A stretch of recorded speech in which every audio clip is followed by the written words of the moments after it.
सरकार ने 2004 में पुरानी पेंशन को बंद कर दिया था केवल सामान्य नागरिक के लिए। या स्कूल भी नहीं जाते थे, वो भी मैं गांव में जाता था, कहते मुन्ना सिंह चौड़ जा रहा। लेकिन उसके बाद पॉलिटिक्स क्यों? आम लोगों की दृष्टि से और रिस्क बहुत बड़ा। ऐसा भी मेरा क्लियर नहीं हुआ, फौज के लिए मैं बना भी नहीं था। आपने 1988 में कालची ब्लॉक से प्रमुख से अपनी राजनीति स्टार्ट की। तो कालसी के ब्लॉक प्रमुख साहब को याद रखे, देहरादून थे। बार बार जीतने के बाद आपको कैबिनेट में जगह नहीं मिली कि हमने शुरुआत उसको नितांत निजी हैसियत से की। आदरणीय गुलाब सिंह जी कभी भी कैबिनेट मिनिस्टर नहीं करते, और एक समय से मैं मंत्री के दौड़ में रहता भी नहीं। ये पार्टी के अंदर जो पॉलिटिक्स चल रही है ये आपको रोक रही है। इम्पोर्टेंट इश्यूज पर पार्टी मुझे बहुत स्पेस दी। सर इसमें ट्रांसपेरेंसी क्यों नहीं कि एक्चुअल में डाक पत्थर जो प्रोजेक्ट है वहाँ बन क्या रहा है? एक सुई के नोक के बराबर भी जमीन नहीं दी। ये प्रोजेक्ट स्टार्ट कब होगा और किस साइड से काम शुरू होना है इसका? कि विधानसभा के अंदर बैठ करके भी ऐसे ही बिना सिर पैर की बात कुछ माननीय सदस्य कर रहे थे। किस जजरेड में हर बरसात में 1, 2, 3, 4 घटनाएं हुई है। किसी और उत्तराखंड जो प्राइमरी टीचर्स की भर्ती उसमें बाहर से आए युवाओं को मौका दिया जा रहा है। जब डीएलएड के आधार पर बेसिक टीचर्स की भर्ती हुई तो 12-14 करोड़ बेरोजगार लाइन में लगते। 50 करोड़ रुपए का प्रोजेक्ट लगभग सैंक्शन हो गया है जजरेड के ट्रीटमेंट के लिए। 2022 की बात करें तो उसमें अराउंड 6 करोड़ के एसेट्स शो है। जय श्री राम। कैसे हो आप सब लोग? उम्मीद करता हूँ सब लोग ठीक होंगे जैसे कि मैं हूँ। मैं आनंद आप सभी का स्वागत करता हूँ हमारे इस पॉडकास्ट चैनल पर, जहां हम बात करते हैं उन लोगों से जो ग्राउंड लेवल पर सच में बदलाव ला रहे हैं। दोस्तों आज हमारे साथ जुड़े एक ऐसे नेता जो राजनीति नहीं बल्कि जन सेवा से अपनी पहचान बना चुके हैं। दोस्तों हम बात करेंगे उनका सफर, उनकी सोच और अपने क्षेत्र के लिए उनका विजन उन्हें एक अलग पहचान देता है। दोस्तों मैं बात कर रहा हूँ विकासनगर विधानसभा के विधायक श्री मुन्ना चौहान जी की। आज के एपिसोड में हम जानेंगे उनके राजनीति के पर्दे के पीछे की कहानियां और विकासनगर के भविष्य को लेकर उनकी प्लानिंग। स्वागत करते हैं विकासनगर के माननीय विधायक जी का हमारे इस पॉडकास्ट चैनल पर। बहुत बहुत स्वागत है आपका हमारे पॉडकास्ट चैनल पर। एक आम परिवार से निकलकर एमएलए बनने तक का जो सफर है उसमें सबसे कठिन पल कौन सा था? मेरे ख्याल से ऐसा तब लगता है यदि आदमी कहे कि अरे साहब वो मैं तो एमएलए बनने आया था, मैं तो एमएलए बना नहीं, या कैसे बनूंगा। अपने साथ ऐसा कभी भाव नहीं रहा कि मैं उस उद्देश्य से आया नहीं। मैं तो जब अपने करियर ऑप्शंस को छोड़ करके नौकरी को छोड़ करके आया तो तमाम सारे सामाजिक मुद्दों को लेकर के आया। तो मैं आया स्ट्रगल करने के लिए, बल्कि मुझे ये लगा कि बहुत कम स्ट्रगल में सफलता मिली। उसको ये कह सकते हैं कि लोगों ने जिन चीजों को लेकर के हमने जन जागरण का काम किया, जनता के बीच में गया, तो उसको लोगों ने बहुत जल्दी रिकॉग्नाइज किया। और 88 में मैं ब्लॉक प्रमुख बना, 89 में मैंने इंडिपेंडेंट चुनाव लड़ा, ठीक है, I lost, I was good number 3, और 99 में एमएलए बन गया था। लेकिन हाँ, निर्णय बहुत मुश्किल था। आम आदमी की दृष्टि से देखो तो निर्णय बहुत मुश्किल था, क्योंकि राजनीति में तो कोई निश्चितता कुछ नहीं होती है, कोई गारंटी नहीं थी। हो सकता कभी ना बन पाते मैं। और बाकायदा आप एक साधारण छात्र को काफी सफलता है करियर के हिसाब से, बहुत ऑप्शंस थे मेरे पास। वो सब चीजों को छोड़ करके और इस रास्ते पर आना तो रिस्क बड़ा आम लोगों की दृष्टि से, और रिस्क बहुत बड़ा। यहाँ तक कि जैसा होता है सामान्य होता है, अपने परिवारों में होता है कि आपको पढ़ा लिखा करके सोचते हैं नौकरी पैसा करेंगे, ये करेंगे, फलाना। मेरे अंडर ब्रदर थे, वही मेरे करियर के बारे में ज्यादा चिंतित रहते थे।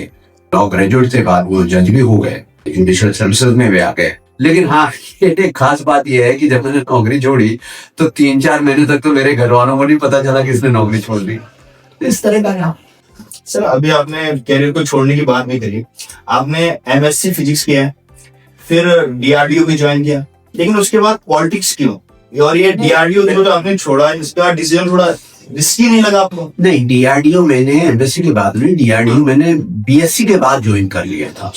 फिर मैंने एमएससी कंप्लीट किया, और फिर एमएससी कंप्लीट करते ही तो एक प्रकार से जिसे कहना चाहिए कि चारों तरफ मुझे दरवाजे खुल गए। मैं डिपार्टमेंट ऑफ डिफेंस प्रोडक्शन में यूपीएससी ने सीनियर साइंटिफिक ऑफिसर के रूप में रिक्रूट किया।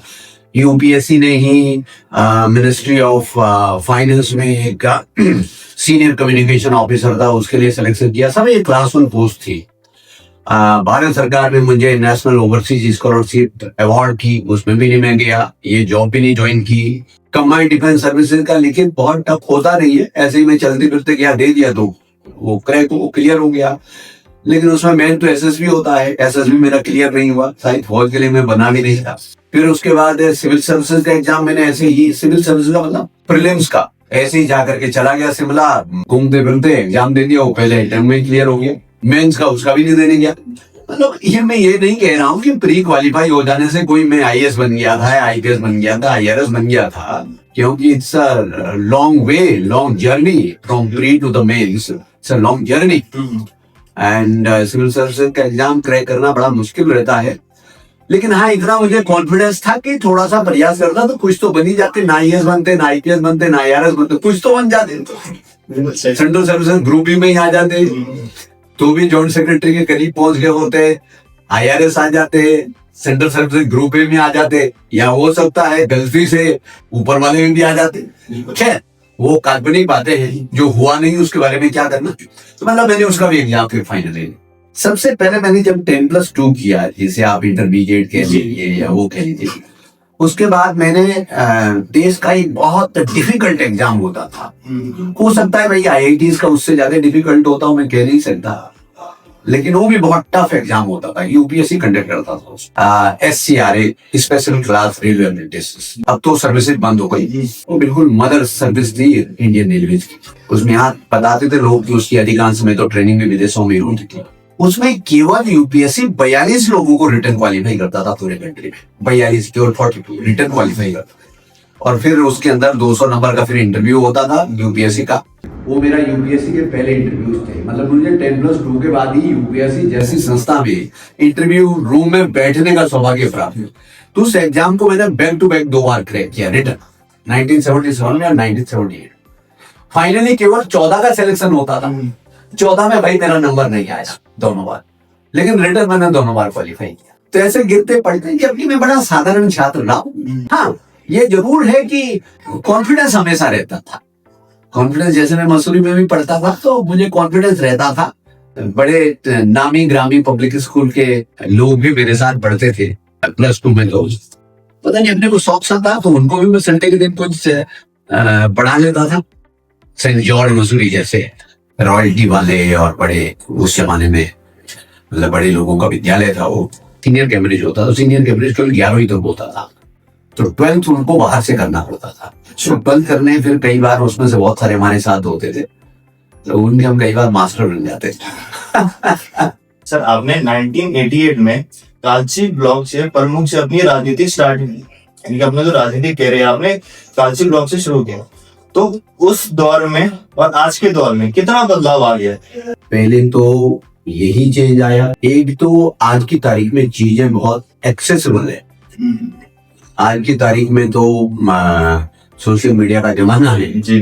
तो आज की तारीख में तो आप हर इंडिविजुअल से वैसे नहीं तो वर्चुअली सोशल मीडिया वगैरह के माध्यम से सब कोई कम्युनिकेट करते हैं, बहुत सारी चीजें आपको पहुंचती। नहीं तो बहुत मुश्किल से लोग बहुत कोशिश करके, यदि मैं कालसी ब्लॉक की बात करूं तो कालसी के ब्लॉक प्रमुख साहब को जाकर के देहरादून मिलते थे। चंद लोग, जैसा आप जानते हैं, वहाँ के विशेष रूप से चक्राता के समाज के, जो हमारा समाज का ताना बाना था, गांव के मुखिया, घर के मुखिया, वैसे चंद लोग थे जो, या कुछ सामाजिक रूप से जो ज्यादा शान शौकत वाले या प्रतिष्ठित लोग थे, वही विधायक।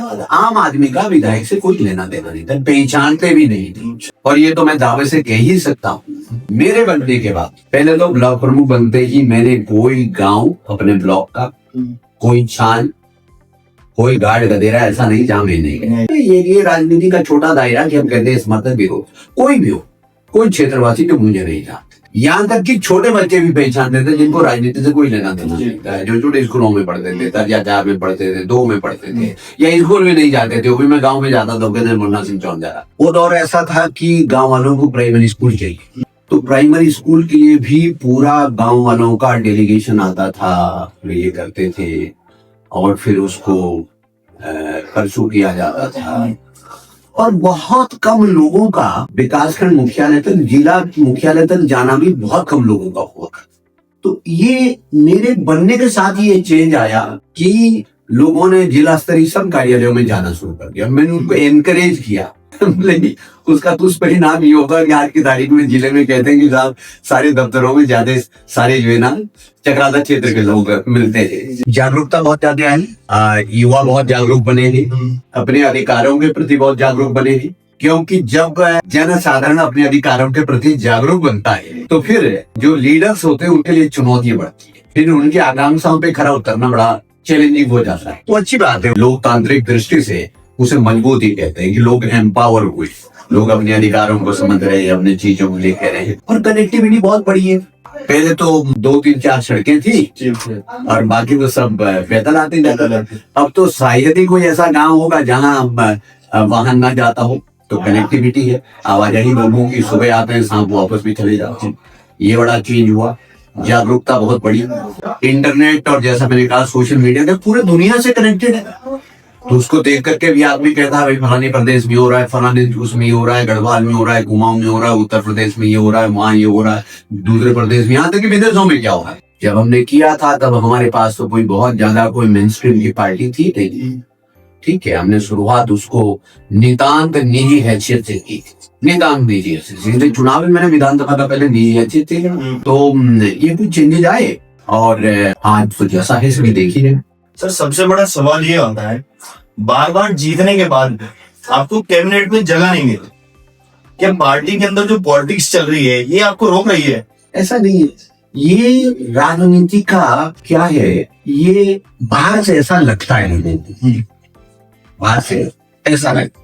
पार्टीज का जो इंटरनल मैकेनिज्म होता है उसमें राजनीति बिल्कुल स्ट्रेट लाइन नहीं होती। राजनीति एक तरीके से जिगसा पजल जैसा है, बहुत सारे परमुटेशन कॉम्बिनेशन होते हैं, बहुत सारे क्षेत्रीय संतुलन होता है, बहुत सारी चीजें होती है, उन सब चीजों पे कंसिडरेशन। तो ये पार्टी किसी भी पार्टी के अंदर जो चीजें होती है वो इसी तरीके से चलती है। इसको ऐसे भी मान लीजिए कि मान लीजिए जब यदि आप उनसे पहले की भी बात करें, हम लोगों को भी कई बार ये लगता था कि आदरणीय प्रताप सिंह जी 8 बार विधायक बने जी, जब मंत्री संतरी बनने का आता था तो वो राज्य मंत्री से ऊपर कभी नहीं बने, वो राज्य मंत्री से ऊपर नहीं बने, कभी भी कैबिनेट मिनिस्टर नहीं बने। तो अब हमारे समझ में आता है कि भाई ये राजनीतिक परमुटेशन कॉम्बिनेशन होते हैं, कुछ लिमिटेशंस होती है पार्टीज को, लेकिन उसका ये बिल्कुल मतलब नहीं होता है कि आपकी कोई पूछ नहीं है या आपको कोई वो नहीं है।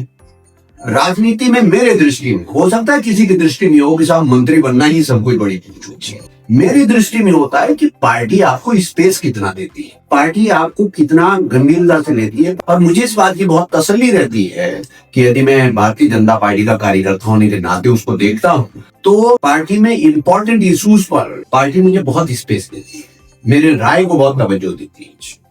मुझे जब कोई क्रिटिकल मूवमेंट होता है तो जिम्मेदारी भी सौंपती है कि इंपॉर्टेंट इशू, इस पे प्रेस कॉन्फ्रेंस आपको करनी है, ये इस तरीके का मुद्दा है, इसको आप हैंडल करेंगे। ये पार्टी का भरोसा ही तो है। ये एक प्रकार से रॉन्ग परसेप्शन है कि पार्टी में आपकी हैसियत का आकलन केवल इस बात से किया जाता है कि आप मिनिस्टर है कि नहीं। और ये बात भी सच है कि ऐसा नहीं कि मैं कभी मिनिस्टर नहीं बनना चाहता था, एक दौर था जरूर बनना चाहता था, और एक समय से मैं मंत्री के दौड़ में रहता भी नहीं। अब उसको मैं रोज सड़क पे कहने लगूं, लोगों ने अंकुल खट्टे से कोई बना नहीं रहा इसलिए कह रहा है, इसलिए मैं चर्चा नहीं करता, लेकिन उससे मुझे कोई फ्रस्ट्रेशन नहीं होती यार, मैंने ये मेरे सब साथी लोग जानते हैं। सर अभी आपने काम को लेके बात करी, अभी रिसेंटली में डाक पत्थर एक प्रोजेक्ट है जो बाहर की कंपनी को दिया गया जिसमें लोकल्स को इग्नोर किया गया, तो सर इसमें ट्रांसपेरेंसी क्यों नहीं कि एक्चुअल में डाक पत्थर जो प्रोजेक्ट है वो बन क्या रहा है? आपका जो प्रश्न है वही अपने आप में अफवाहों पे आधारित। डाक पत्थर हमारे जो तत्कालीन हाइड्रो पावर प्रोजेक्ट उसका बेस कैंप, वहां से सब योजनाओं का संचालन। उस दौर में सिंचाई विभाग ये प्रोजेक्ट बनाते थे हमारे इलाके में, गोदरी, डालीकोट, नगराली, कोलाल, फलाना और आगे का। और ये प्रोजेक्ट हुआ करते थे, मिल्कियत हुआ करती थी, फाइनेंस करता था कोई यूपीएससीबी, Uttar Pradesh state electricity board. जो बाद में वो जो बिजली बोर्ड था, बिजली बोर्ड बोलते थे उसको, वो ट्राइफरकेट हो गया, उसकी 3 कंपनियां कर गई, पिडकुल, यूपीसीएल और यूजीवीएनएल। और इरिगेशन का जो रोल था वो धीरे धीरे स्पीड होता चला गया, और जो अब इसका कंस्ट्रक्शन और मेंटेनेंस वो सब कुछ अपने अब जो जनरेशन वाला बीइंग था जिसे यूजीवीएनएल बोलते हैं उसने अपने हाथ में अब वो करता। तो एक प्रकार से डाक पत्थर की अधिकांश संपत्ति यूजीवीएनएल की है। डाक पत्थर में जो जब प्रोजेक्ट चलते थे उस दौर में भी जो first generation hydro power project थे कंट्री के अंदर, उसी का पार्ट हमारे यहाँ की जल विद्युत परियोजना ही थी। तो उस समय बाकायदा सरकार ने खुद आमंत्रित किया प्राइवेट पार्टीज को कि कोई स्कूल खोलना चाहती है, प्रोजेक्ट में काम करना लोगों को सुविधा चाहिए था, जैसे कोटे चाड़ेली वहां भी प्राइवेट स्कूल भी खुलवाया गया, सरकारी भी खुला। इंटर तो मैंने ही खोला, वहाँ स्कूल भी है, सेंट मैरी भी है, शिशु मंदिर भी है, विद्या मंदिर भी है, सरकारी प्राइमरी स्कूल भी है, गवर्नमेंट जीआईसी भी है, एक कैम्ब्रिज स्कूल भी है, वगैरह वगैरह तमाम सारे स्कूल। लेकिन वो बाकायदा सुविधा सरकार ने तो खुले। एक वो है कि यूजीवीएनएल के दफ्तर वगैरह, कर्मचारियों के आवास वगैरह, कुछ लोगों ने वहां अपने दुकानें वगैरह, कारोबार वगैरह। तो पहले तो आप ये समझिए कि आज तारीख तक भी किसी प्राइवेट कंपनी को एक सुई के नोक के बराबर भी जमीन नहीं दी गई। तो पहले तो मैं क्लियर कर रहा हूँ कि एक सुई के नोक के बराबर भी किसी प्राइवेट कंपनी को जमीन नहीं दी, ये बड़ा स्पष्ट करें, अफवाह में चल रहे। ना केवल डाक पत्थर, प्रदेश के अंदर जहां भी सरकारी जमीनें खाली पड़ी हुई है और जहां निरंतर ये शिकायतें हो रही है कि भाई कब्जे हो रहे हैं, लोग उस पर कब्जा कर लेते हैं, जिसका कि मैं बार बार उदाहरण देता हूँ, हल्द्वानी का बनभूलपुरा जो रेलवे ट्रैक को पूरा के पूरा कब्जा लिया और सुप्रीम कोर्ट, हाई कोर्ट में पूरा के पूरा ट्रेन का चलना मुश्किल तक हो गया, 50,000 लोग बस गए। ऐसी स्थिति न उत्पन्न हो, इसलिए सरकारी जमीनों को कैसे प्रोटेक्ट करें। मेरे विधानसभा में ही गुलहाल से लेकर के डाक पत्थर नहर के किनारे जो यूजीवीएनएल की जमीन थी उसमें प्राइवेट लोगों ने कब्जा कर लिया, लोगों ने घर भी बना लिए थे। अल्टीमेटली कोई ऐसा नहीं कि सरकार के आदेश में, हाई कोर्ट को आदेश देना पड़ा कि इनको सबकी अतिक्रमण हटाए, और इंडोजर चला तो कुलाल से लेकर के डाक पत्थर तक 20 किलोमीटर के दायरे में वो सारा हटा दिया। तो निरंतर ये टेंडेंसी ना डेवलप हुई, सरकार ने कहा कि जो गवर्नमेंट लैंड है अलग अलग जगह उसको कंसोलिडेट करें, एक प्रकार से लैंड बैंक जैसा बनाए, और उसके लिए बाकायदा गवर्नमेंट के लेवल पे एक high power committee chief secretary की अध्यक्षता में बनाई गई, और उसमें तमाम सारी जमीनों की छानबीन करके इतने एकड़ वहां पर, इतने वहां पे, इस तरह करके उसको सूचीबद्ध किया। और फिर सरकार ने ये सोचना शुरू किया कि इसके रीडेवलपमेंट का क्या सोचा जा सकता है। तो जब रीडेवलपमेंट का बात कर रहे हैं तो रीडेवलपमेंट के लिए भी ये नहीं कि ऐसे घर बैठे किसी ने कह दिया जहां जिसको ये बना, नहीं, सरकार ने बाकायदा एक कंसल्टेंट हायर किया। कंसल्टेंट किस लिए? फिजिबिलिटी रिपोर्ट देगा। अब क्या होता है कि पावर सेक्रेटरी की तरफ से, मीनाक्षी सुंदरम साहब की तरफ से चिट्ठी जाती है डीएम देहरादून को कि डाक पत्थर की जो जमीन है प्राइवेट कंपनी को नहीं, सरकार की खुद ही की कंपनी है UIIDB, Uttarakhand industrial investment development board, की ये जमीन उसको ट्रांसफर करने की कार्रवाई की। जब ये प्रोसेस शुरू हुआ तो मेरी जानकारी में आया, मेरे पास जो पावर कंपनी हमारी पिटकुल, यूजीवीएनएल और यूपीसीएल, उसके अधिकारियों को एक डेलीगेशन, अधिकारी कर्मचारियों को डेलीगेशन दिया है। मैंने इमीडिएटली पावर सेक्रेटरी को से चर्चा की। पावर सेक्रेटरी को मैंने कहा कि अभी ट्रांसफर की कार्रवाई नहीं हो।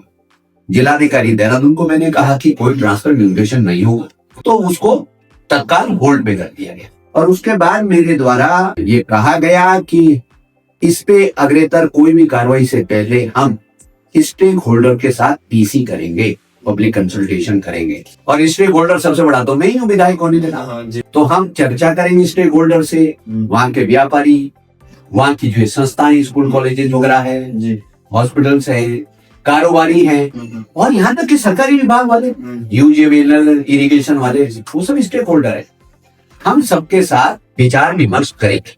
और 3 चीजों की गारंटी मैंने एडवांस में दे दी कि नंबर 1 बात, यूजीवीएनएल जो सरकारी विभाग, उनसे पूछा जाएगा कि आपकी जमीन की रिक्वायरमेंट कितनी है, पहले उनकी रिक्वायरमेंट पूरी की जाए, उसमें कोई कटौती नहीं की जाएगी। फिर जो वहाँ कारोबारी लोग, उनको उनका किसी का भी कारोबार नहीं उजाड़ा जाएगा। तीसरी जो संस्थाएं, स्कूल कॉलेजेस वगैरह फलाना डिब्बा, वो किसी को नहीं बंद किया जाएगा। तो भाई उसके बाद तो सरकार की जमीन है, मैं ये तो नहीं कह सकता कि जो बाकी बच जाए उसमें कब्जा कर लो। तो लेट अस बी रिस्पॉन्सिबल। मैं रूलिंग पार्टी का पार्ट हूँ, तो मुझे बहुत जिम्मेदारी की अपेक्षा रहती है। इसलिए हाँ, उसके बाद फिर मैंने उनके कंसल्टेंट को कहा और प्रमुख सचिव ऊर्जा ने, उन्होंने 2 बार मुझे प्रेजेंटेशन दिया, लेकिन मैं उनके प्रेजेंटेशन से संतुष्ट नहीं हुआ कंसल्टेंट। तो मैंने उनको कहा और बेहतर तैयारी के साथ कुछ मैंने उनको सर्टन पॉइंट्स फ्लैग किए कि इन पॉइंट्स पे और मैपिंग करके बात करिए, और इसके बाद हम वहां पे डाक पत्र के जो हितधारक लोग हैं, जो स्टेक होल्डर्स हैं, व्यापारी हैं, संस्थाओं के लोग हैं, यूजीवीएनएल सिंचाई विभाग वगैरह कर्मचारी वगैरह सब लोग जो, उन सबसे चर्चा करेंगे और जो उनके सहमति के आधार पर यदि कोई विकल्प बनता है तो फिर उस विकल्प पर जाएंगे। क्योंकि डाक पत्र फ्यूचर के लिए भी हमारे लिए एक बेस के एम्प्लाई काम करेगा। लघुवार प्रोजेक्ट अब शुरू हो चुका है जी, तो उसके लिए भी बहुत सारी गतिविधियां होनी है, उसके लिए भी डाक पत्र महत्वपूर्ण है। और जो बहुत बड़ा प्रोजेक्ट है जो हमारे भविष्य के नियोजन में जिसको नेशनल प्रोजेक्ट घोषित किया गया है, वो है किसौ बांध का, जो कि बहुत बड़ा बांध परियोजना है। जी सर, अभी जैसे प्रोजेक्ट की बात चली रही है, आपने 4 लेन प्रोजेक्ट की भी बात करी। एट प्रेजेंट भी जो स्थानीय लोग हैं काफी कंफ्यूजन है, उनके अंदर काफी कंफ्यूजन है, वो अभी क्लियर नहीं है उनको फिर भी कि ये प्रोजेक्ट स्टार्ट कब होगा और किस साइड से काम शुरू होना है इसका। आम जनता की तो इसलिए होता है कंफ्यूजन कि प्रोजेक्ट्स की जो निटिग्रिटी जो होती है समझने वाले लोग समझते हैं, लेकिन आम जन बहुत ज्यादा उसको जानकारी नहीं होती, तो इसलिए जो सुनी सुनाई बातों पर ज्यादा, जैसे मैंने डाक पत्र की बात बताई, अभी मैंने बताया ना कि कह दिया को प्राइवेट कंपनी को दे दिया, अभी मैंने आपको बताया कि सुई के नोक के बराबर भी किसी को नहीं दिया। और मुझे भी बात यह है कि विधानसभा के अंदर बैठ करके भी ऐसे ही बिना सिर पैर की बात कुछ माननीय सदस्य कर रहे थे। कुल मिलाकर के 4 लेनिंग के प्रोजेक्ट के मामले में भी कुछ तो नितांत अफवाहों पे आधारित होता है। 4 लेनिंग प्रोजेक्ट के मामले में भी मैं बता रहा हूँ कि मेरी ड्यूटी भी बनती है और मेरा स्वभाव भी ऐसा कि बाकायदा कोई मेजर प्रोजेक्ट होता है तो ऐसा नहीं है कि मुझे बाईपास करके या मुझसे कंसल्टेशन के बिना ऐसे ही कोई रात के अंधेरे में कुछ करने लग जाए। तो बाकायदा उसमें भी 2-3 बार एनएच के अधिकारियों ने और जो कंसल्टेंट भारत सरकार ने एंगेज किया, उन्होंने मुझे प्रेजेंटेशन दिया 2-3 बार। कुछ मैंने फील्ड विजिट्स भी की सड़क पे जाकर के, क्योंकि ऐसा होता है चाहे गूगल मैप पे बताओ, फलाने पे बताओ, फिर भी होता है ना जमीन पे खड़े होकर के देखने की बात ही भी चलो। तो फील्ड विजिट भी किया पूरे टीम के साथ, और अभी लगभग 3-4 ऑप्शंस पे काम हो रहा। एक सबसे शुरू में यह आया था कि बाजार के बीच से विकास नगर बाजार के अंदर से आए, उसमें भी कुछ लोगों का समर्थन है, कुछ का विरोध है, कुछ के बाजार डिस्टर्ब हो जाएगा, कुछ बातें सच भी है। जब मेजर प्रोजेक्ट बनता है तो दिक्कतें तो होती है। मैं एक प्रोजेक्ट आजकल कर रहा हूँ तो खुदा पीटी तो ही रही। फिर एक ऑप्शन ये था कि हरपटपुर से हम लेफ्ट की तरफ को जाएंगे, मतलब पावर चैनल की तरफ, और उधर से कहीं बीच से निकाल देंगे और अंबाड़ी जीवनगढ़ वगैरह के आसपास कहीं उसको मर्ज करेंगे एनएच पर। एक ऑप्शन ये था कि हम हरपटपुर से आते हुए कहीं तहसील की तरफ से जाएंगे, चाय बागान वगैरह ऊपर के पीछे से जाएंगे। तो ये ऑप्शंस है, ये कोई फाइनल नहीं कर दिया गया किसी का। ये जिन ऑप्शंस पे बात हो रही है, अच्छा, जिन ऑप्शंस के ऊपर प्रेजेंटेशन दिया गया, कोई भी ऑप्शन का भी फाइनल निर्णय नहीं हुआ। मैं ये कह सकता हूं कि हम उस विकल्प पर जाएंगे जहां लोगों का मिनिमम डिस्प्लेसमेंट, लोगों के घर आबादी कम से कम प्रभावित, जहां पर लाभ सबसे ज्यादा हो। और जाहिर तौर पर सरकार की ये भी वही कोशिश होती है हर प्रोजेक्ट में, जहां कॉस्ट कम से कम आए।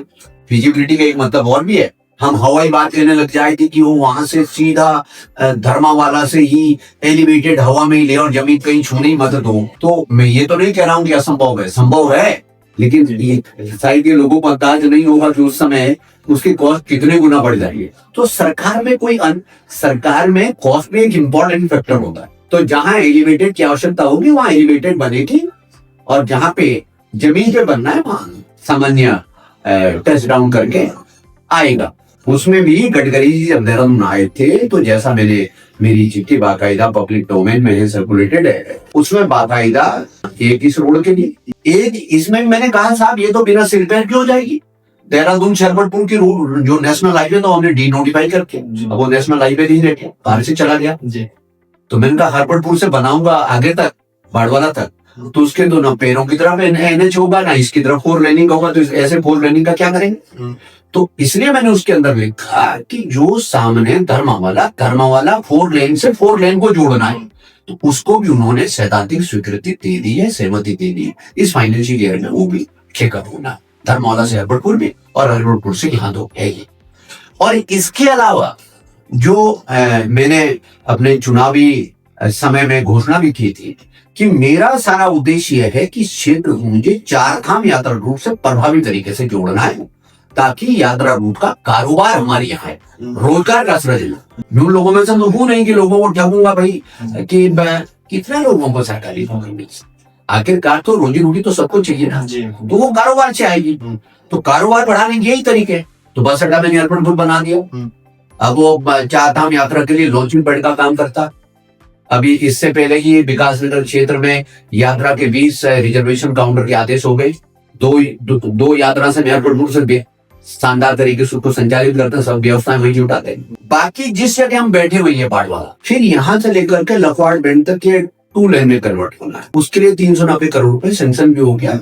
इसमें हमें अलाइनमेंट का कोई इशू नहीं, क्योंकि जो एग्जिस्टिंग रोड है उसी की वाइडनिंग होनी है। अगले फेज में फिर मैं लखवाड़ बैंड को भी, उसके लिए भी तमाम सारे विकल्पों वगैरह को भारत सरकार को लिख करके भेजा है, और उस पर तमाम सारी कार्रवाई शुरू हो गई कि लखवाड़ बैंड से आगे भी फिर हम उसको, क्योंकि यात्रा रूट इसको कंटिन्यू रखना है, तो उसको मरोड़ नैनबाग वगैरह की तरफ को जो पाल वाला रोड है जो समर्ज हो जाएगा, जो डूब क्षेत्र में आ जाए, उस समय को कनेक्टिविटी देनी है। तो पूरा ये इधर जो है ये का एरिया हमारा पूरे से आच्छादित हो जाएगा, और एक नया क्षेत्र भी यात्रा रूट से जुड़ने का काम होता है।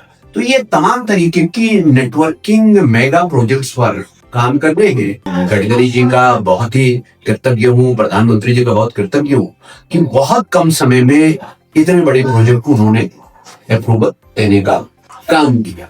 और जैसा मेरा स्वभाव में बहुत शिद्दत के साथ उसको परसू करता हूँ, और बहुत तेजी से, क्योंकि ऐसे ही तो होता नहीं है। जंगलात का है, फॉरेस्ट वालों के साथ कोऑर्डिनेशन बैठक करनी पड़ती है, रेवेन्यू डिपार्टमेंट के साथ मौजे की इशू जो होते हैं उसके साथ कोऑर्डिनेशन बैठक करनी पड़ती है। तो वो सब बैक टू बैक सब चीजें करता रहता हूँ। सर आपने एक बहुत अच्छा पॉइंट बताया, सरकारी जॉब बोले। सर आज की डेट में सेंटर में भी बीजेपी गवर्नमेंट है, उत्तराखंड में बीजेपी गवर्नमेंट है, और उत्तराखंड सरकार कहती है कि हम युवाओं को रोजगार दे रहे हैं। हाल ही में पोस्ट ऑफिस डाकिया भर्ती हुई, और उत्तराखंड जो प्राइमरी टीचर्स की भर्ती हुई, उसमें बाहर से आए युवाओं को मौका दिया जा रहा है। स्थानीय लोगों को उसमें मौका क्यों नहीं दिया जा रहा? जहां तक तो डाकिए वाला यदि भी बहुत सीरियस इशू है, उसमें जहां तक मेरी जानकारी एक दौर में 100% हरियाणा के लोग आए, और उनके विचारों की स्थिति है कि कई जगह तो गांव वाले बताते हो लिखना पढ़ना भी ठीक से नहीं है।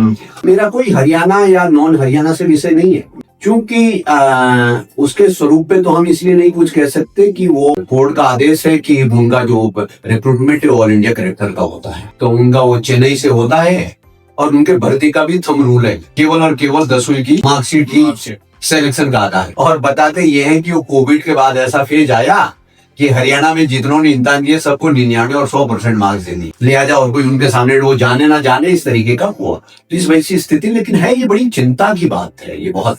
लेकिन अब चूंकि बोर्ड का विषय है, पोस्टल डिपार्टमेंट उसमें कुछ नहीं सकता था, उनके पास तो मजबूरी है। यहाँ तक कि तमिलनाडु का कैंडिडेट सेलेक्ट होकर के म्यूंडा के लिए यहाँ पे कोंदरखत में, वहां का पता नहीं कहाँ का सिलेक्ट होकर के क्या नहीं, ऐसे ऐसे करके। तो ये था, ये अलग का विषय है। लेकिन इस पे भी यदि ये इस तरह की स्थिति बनी रहती है तो इस पे भी ध्यान देने की आवश्यकता है।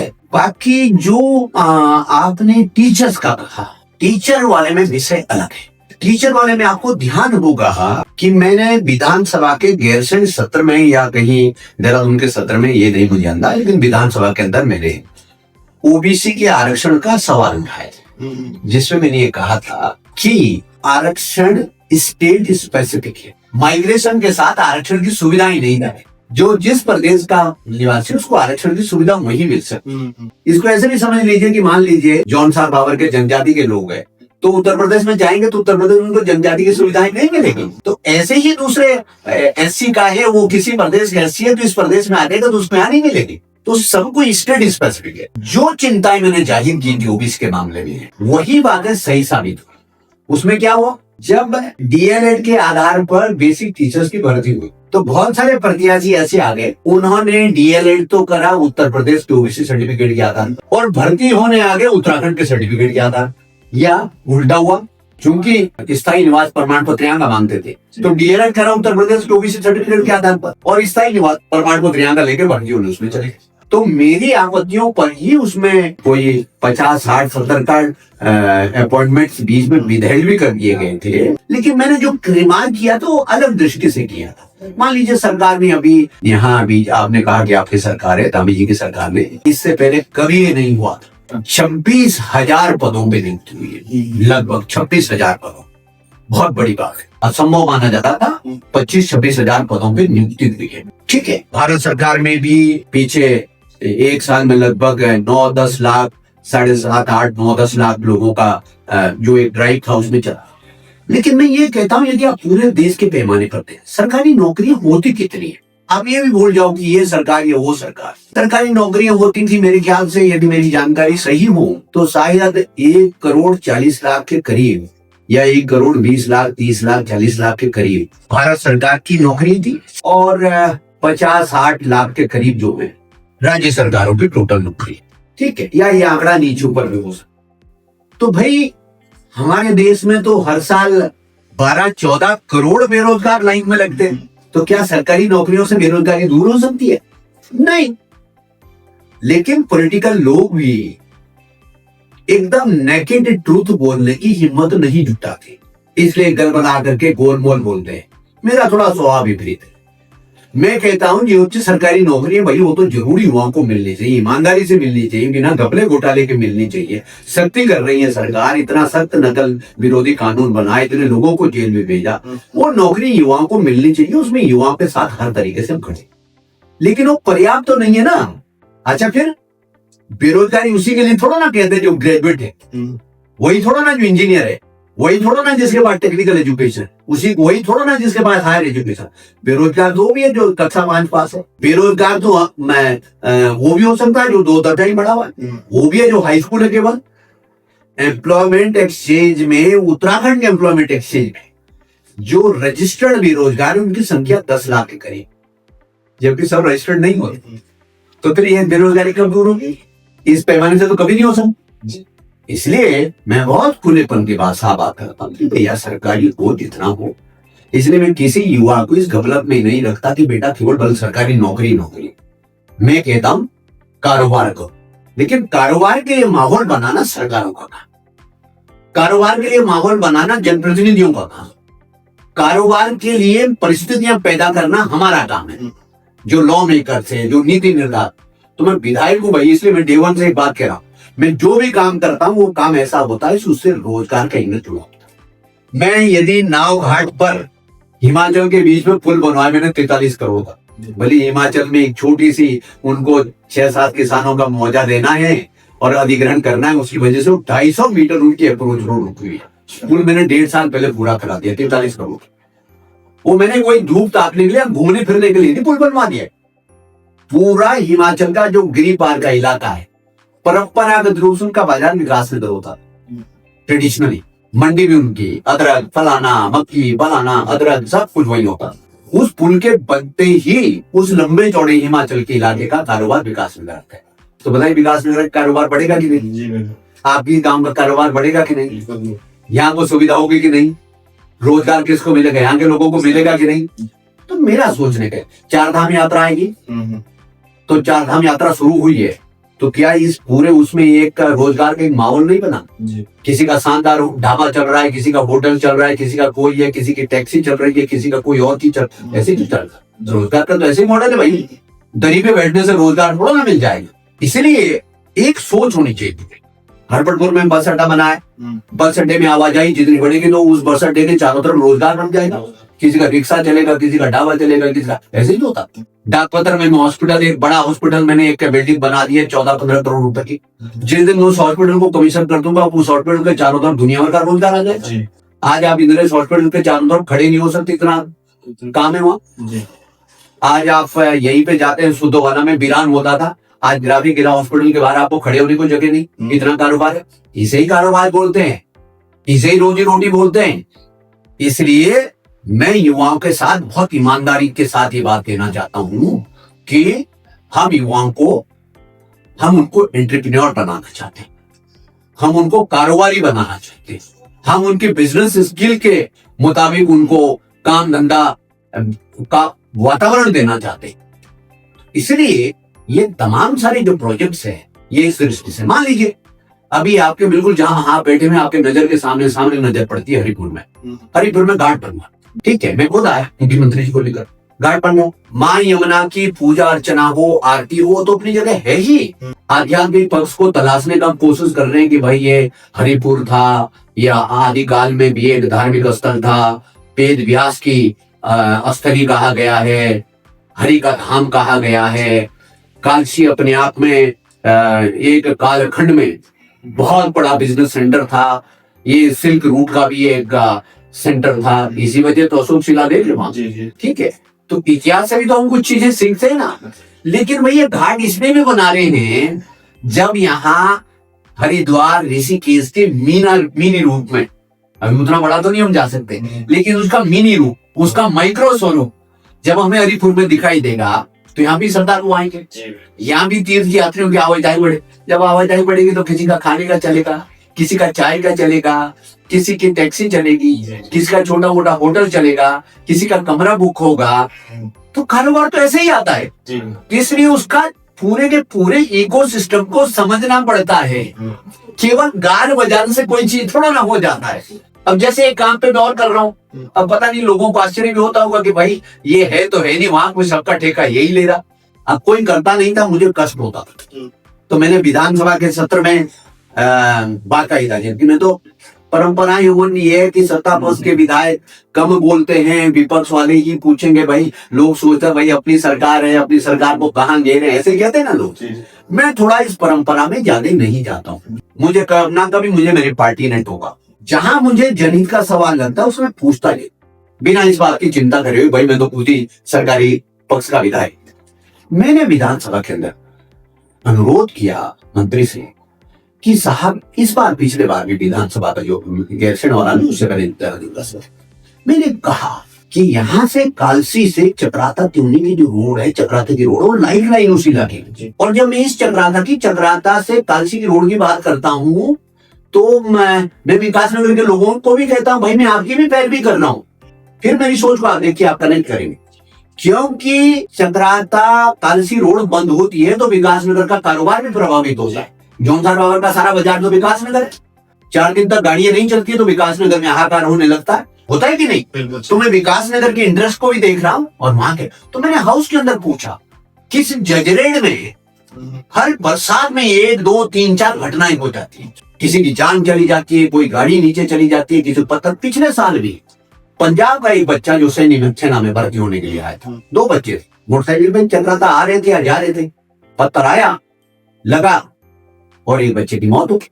पंजाब का साई तो मेरे ख्याल से पायलट एप्टीट्यूड टेस्ट के लिए आया था, साई देहरादून में, कहीं का था बच्चा, हमारे देश का बच्चा था। तो मैंने हाउस के अंदर ये कहा इससे तो निजात, तो हमने कहा एक समय में मैं उस समय तत्कालीन मुख्यमंत्री त्रिवेंद्र सिंह रावत जी से मधु चौहान जी ने एक घोषणा कराई थी और उसकी सैद्धांतिक स्वीकृति जारी की थी कि 257 मीटर के केबल ब्रिज वहां बताया जाए, 257 मीटर, उसके स्टेज 1 की फिजिबिलिटी रिपोर्ट के लिए सैंक्शन भी हुई। लेकिन जब फिजिबिलिटी स्टडी की उसको जियोलॉजिस्ट ने, फलाना इंजीनियर्स ने, तो ये पाया गया कि केबल ब्रिज यहाँ फिजिबल नहीं है, तो नीचे की जमीन वगैरह उसको भी फिजिबल नहीं पाया गया, तो मतलब वो वाला ऑप्शन जो है रिजेक्ट हो गया। फिर हम गए दूसरे ऑप्शन में कि क्या हम हाफ टनल बना सकते हैं, एक तरफ से खुला ताकि जो मलबा ऊपर से आए वो टनल के ऊपर से बाहर चला जाए। देखी होगी आप लोगों ने हाफ टनल के लिए भी फिर एक विषय और आ रहा है, आया उसी में कि हाफ टनल को भी फाउंडेशन के लिए उसके भी पिलर्स आते ही हैं, फलाना है, उतना साइज नीचे लोड बियरिंग कैपेसिटी उसकी जमीन की नहीं है। फिर जाकर के मैंने हाउस के अंदर कहा कि आप चाहे हाफ टनल दीजिए या जो ऊपर का स्लोप ट्रीटमेंट है, वो स्लोप ट्रीटमेंट जो आपने देखा होगा चारधाम यात्रा में कि उसकी नेलिंग कर लेते हैं, सारा मलबा झाड़ लेते हैं, फिर उसमें तार जाल वगैरह डालते हैं ताकि पत्थर वगैरह गिरने की ये सब चीजें, ये मैंने हाउस के अंदर कहा। और मुझे इस समय खुशी है कि अभी जो है लगभग उसमें 50 करोड़ रुपए का प्रोजेक्ट लगभग सैंक्शन हो गया है जजरेट के ट्रीटमेंट के लिए। तो उसमें मैं चक्राता का इंटरेस्ट नहीं देख रहा हूँ, विकास नगर का भी इंटरेस्ट देख रहा हूँ। और चूंकि चक्राता एक पर्यटन डेस्टिनेशन के रूप में आ रहा है, तो सुरक्षित यातायात होगा तब तो होगा ना। जहाँ जांच पे आई रहेगी रोज, वहां कौन जाएगा?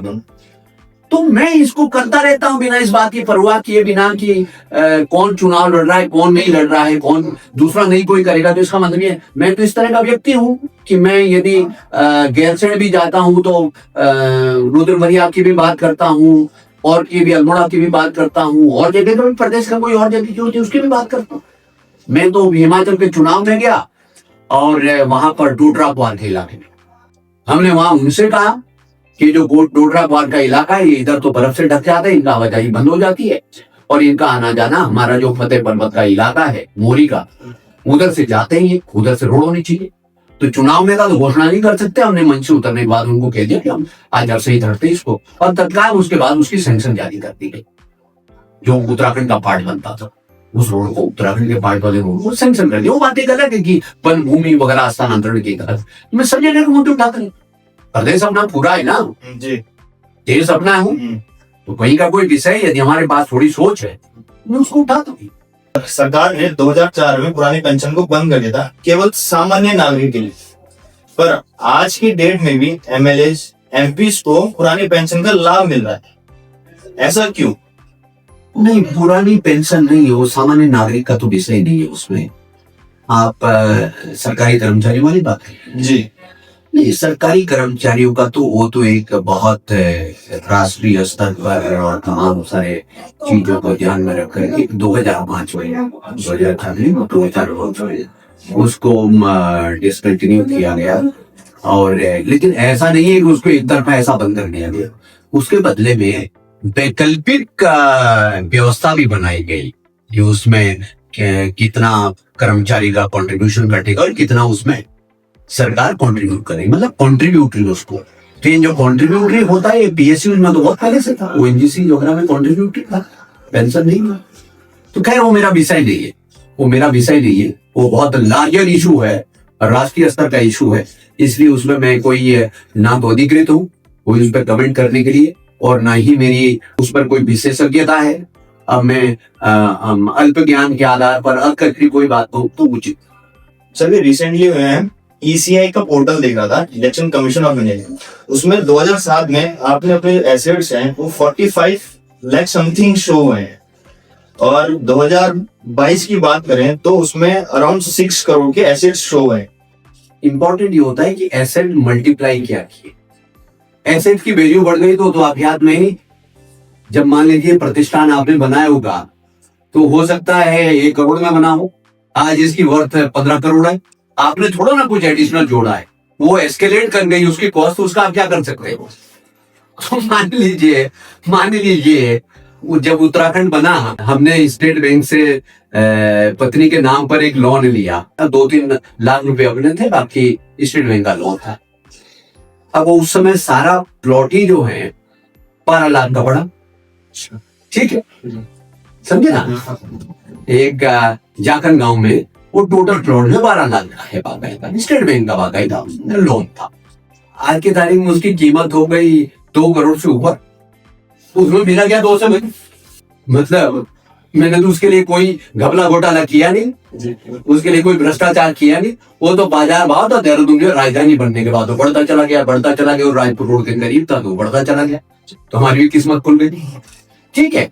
तो कुल मिलाकर के चीजें होती है कि आपका उसका भाव एस्केलेट, और फिर जो आप ये जोड़ रहे हैं, होता क्या है दुर्भाग्य, यही मैं बताता हूँ करीब अभी में मेरे ऊपर लगभग 2 करोड़ रुपए का स्टेट बैंक का लोन है मेरे ऊपर, मतलब मेरी और मेरे पत्नी का 2 करोड़ का।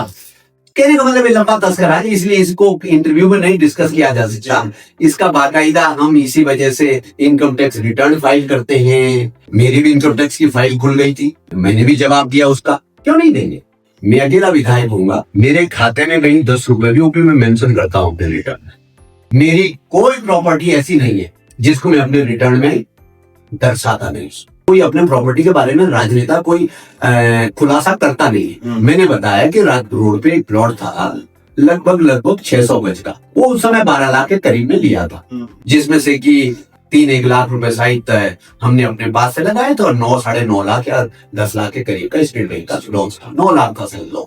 ठीक है, अब उसकी कीमत यदि बढ़ के 2 करोड़ हो गई तभी से तो किस्मत कही है कि हो गई भाई, प्लॉट तो वही है। उसके मैंने 4 प्लॉट तो बनाए थे खरीद के, वही एक ही प्लॉट है। तो अब उसके यदि दाम हो गए तो मैं या तो उसे छुपाने वाला मैं हूं नहीं कि जितने में बिकेगा वो भी पक्का लिखूंगा, फिर लोग कहेंगे ये इतने गुना हो गया नहीं, या फिर मैं टैक्स चोरी करूं उसमें, उसको छुपा करके कहूं नहीं ये तो इतने में ही बिका, वो भी मैं करने का नहीं। सर अभी हाल ही में गैरसैंण सत्र हुआ, गैरसैंण 2027 को लेके काफी हॉट टॉपिक है। तो 2027 में मतलब गैरसैंण अस्थायी राजधानी बनाने का प्रयास कर रही है सरकार।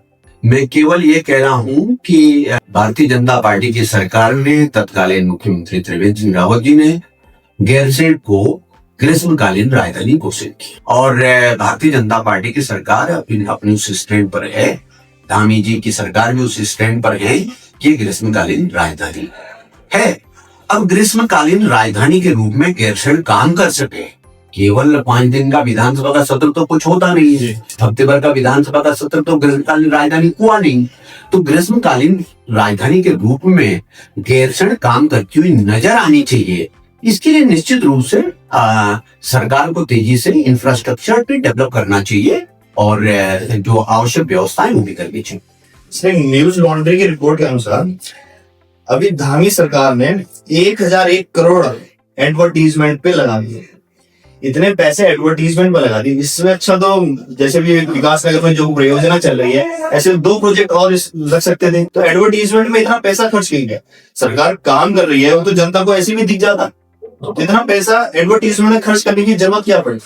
नहीं देखिए, कम ज्यादा हो सकता है, लेकिन ये तो आप सभी मानते हैं कि DIVR जो इंफॉर्मेशन डिपार्टमेंट होता है, आय से भी नहीं, हमेशा से सरकार का एक और सभी राज्य सरकारों का एक फंड तो रहता ही है सरकार के कामकाज के प्रचार प्रसार के लिए, और प्रचार प्रसार के लिए मुफ्त में तो कोई प्रचार प्रसार करता नहीं।